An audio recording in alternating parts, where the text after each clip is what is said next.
bermula dari alam ruhani.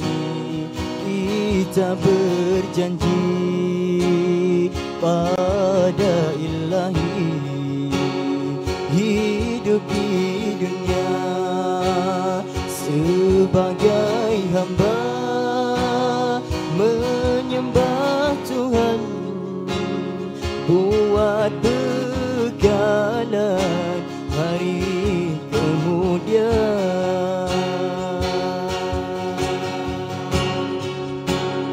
Biarpun dalam beronak duri, cobaan Tuhan silih berganti, kerana iman tetap di hati, demi akhirat betapa berat ditempuh jua.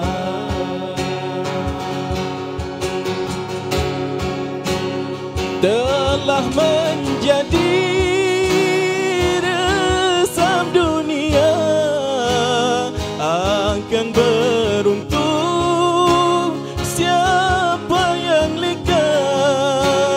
Iman termahal, paling berharga, perlu berkorban mendapatkannya.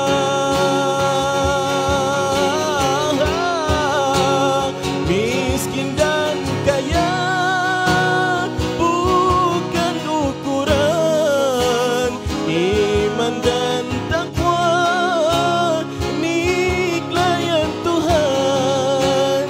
Ganjaran syurga sedia menanti, hidup di sana kekal abadi.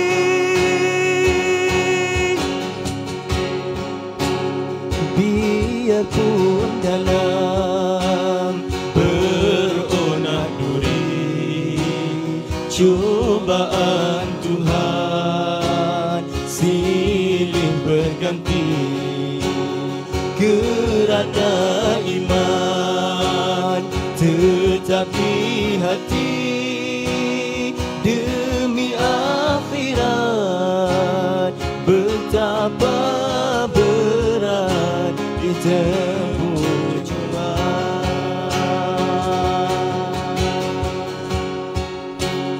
Telah menjadi resam dunia, akan beruntung siapa yang neka.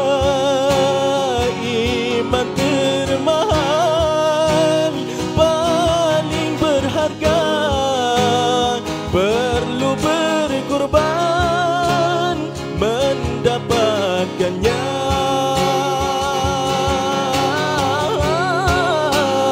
Miskin dan kaya bukan ukuran, iman dan takwa niklah yang Tuhan.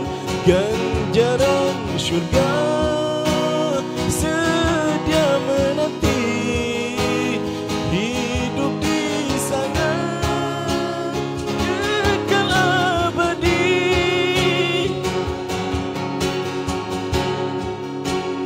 Ganjaran syurga